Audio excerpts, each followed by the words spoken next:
Bien, on va continuer, on avait déjà parlé de ce sujet de l'éducation, mais c'est un sujet tellement primordial qu'on va y revenir.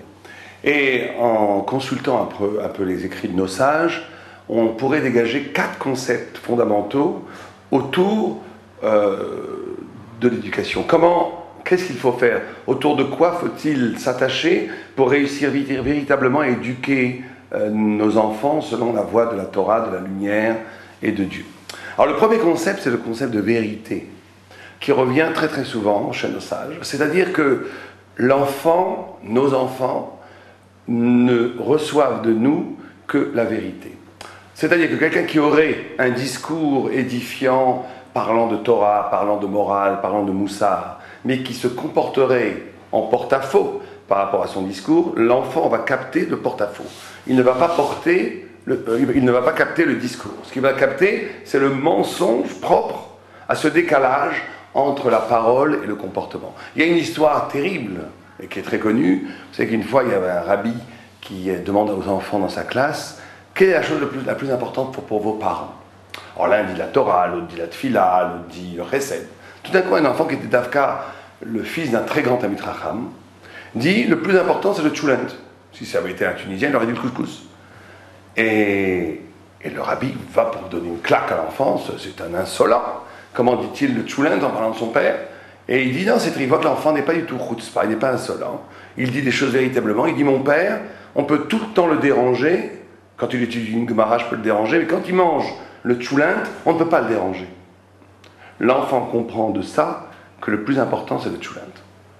La suite de l'histoire est encore plus terrible parce que le rabbi, essayant de rattraper l'affaire, dit à l'enfant mais quand même, si on proposait à ton père d'étudier 3 heures de Gemara ou de manger 3 heures du Tchoulent, il choisirait la Gemara. Donc tu vois que sa Torah est plus importante. Il a répondu, sa Torah à lui, mais pas ma Torah, la Torah à moi. C'est un Moussar Haskel. C'est-à-dire que l'enfant a compris que ce Talmid Chacham, cet homme, qui était pourtant un homme d'envergure dans la Torah, n'avait pas un rapport à la vérité qui était fait de vérité absolue. Le rapport à la nourriture chez lui était tellement important que c'est à ce moment-là qu'on ne pouvait pas le déranger. Et nos enfants, c'est ça qu'ils perçoivent. Ils ne perçoivent pas le discours, ils perçoivent l'adéquation, la vérité du discours qui se vérifie dans le comportement quotidien. Donc le premier conseil que nous donnent nos sages en éducation, c'est d'avoir une parfaite symbiose entre notre discours et notre comportement, notre existence quotidienne. Il vaut mieux même baisser un petit peu l'exigence du discours pour qu'il soit matine, pour qu'il soit adéquat au niveau, pour le rendre harmonieux avec notre façon d'exister. Donc, premier concept fondamental dans l'éducation, le concept de vérité. Deuxième concept, le concept de fermeté. Alors là, il faut faire très attention. Le concept de fermeté dans la Torah, c'est pas un concept de l'éducation à la vieille en donnant des coups et des choses comme ça, en criant. Surtout, c'est pas du tout ça.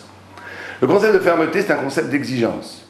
C'est-à-dire que la colonne vertébrale psychique de nos enfants sont construites à partir de nos exigences et du fait qu'on tient cette exigence. Le fait qu'on tienne cette exigence va se faire dans la douceur. Vous demandez quelque chose à un enfant, il n'est pas question qu'il ne le fasse pas. Une fois que vous l'avez demandé, il n'est pas question qu'il ne le fasse pas. On peut ne pas demander si on sait que ça ne va pas se faire. Il ne faut absolument pas demander si on sait qu'il ne va pas le faire. Mais une fois qu'on a demandé, il faut qu'il le fasse. On le fait dans la douceur, on lui fait faire la chose qu'on a demandé.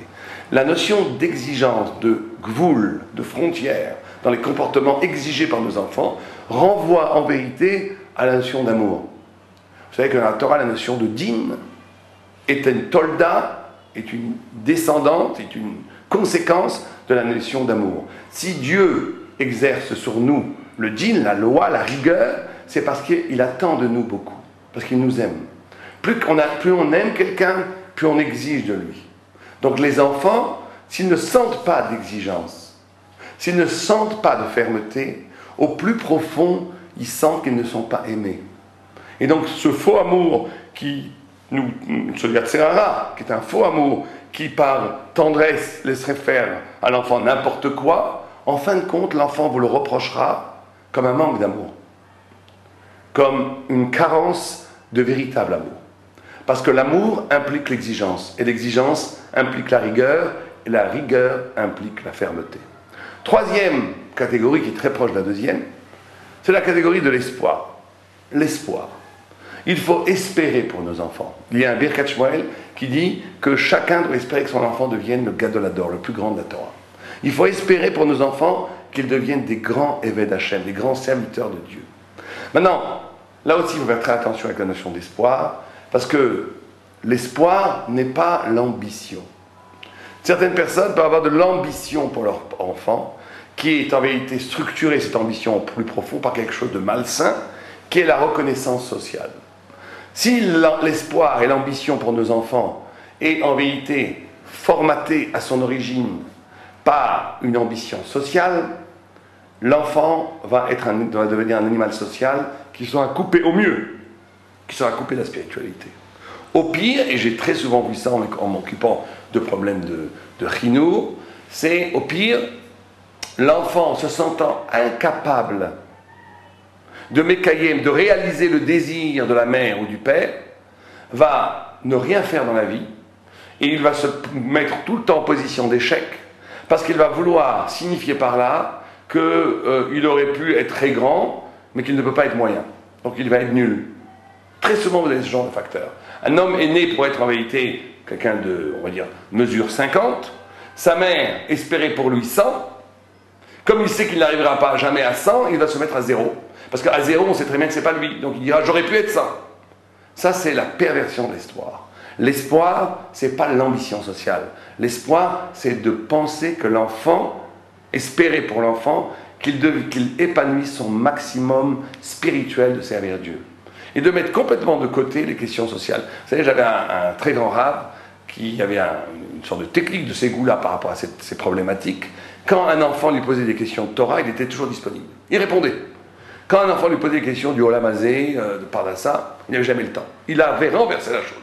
Le message qui passe, c'est que ce qu'on espère de l'enfant, c'est la Torah. Il faut montrer. Et, dans la Torah, on n'est jamais déçu. Que quelqu'un devienne le Gadolador, quelqu'un devienne le Talmid Chacham, quelqu'un devienne un Avrer. Chacun qui essaie d'étudier les Fitzar Agro. D'après l'effort, tu es récompensé. Donc quelqu'un qui étudie, de toute façon, on ne sera jamais comme Rabbi Akiva ou comme le Gra. Donc il n'y a pas d'hierarchie dans la Torah. Il y a une hiérarchie, mais chacun essaye d'étudier son maximum, c'est déjà magnifique. Quatrième et dernier principe, c'est le principe de filiation. C'est-à-dire de faire ressentir dans la famille que nous ne sommes pas une famille fermée, close sur elle-même, mais que nous sommes un chaînon de toute la filiation spirituelle historique d'Israël. Et que nous sommes partis, nous faisons partie d'une armée magnifique, depuis l'origine des temps jusqu'à ce que le Mashiach vienne, qu'est l'armée de Dieu, et que ce qui nous structure au plus profond, c'est le fait qu'on est lié à une histoire qui est là pour proclamer la gloire de Dieu, d'Hachem. Et ça, c'est très important, parce que si la centralité psychologique dans la famille, c'est la Torah, c'est Hachem, c'est la Kedusha, alors tous les conflits mère, fille, père, garçon, qui sont des problèmes de pouvoir, s'estompent. Parce que le patron avant tout, c'est Dieu, et nous sommes tous ses serviteurs. Et ça donne une notion de kavod, de respect dans la famille. Nous sommes une famille qui est liée à l'antique et magnifique tradition de célébrer Dieu. Si on peut faire passer cet esprit dans la famille, l'éducation devient beaucoup plus facile. Bezrat Hashem.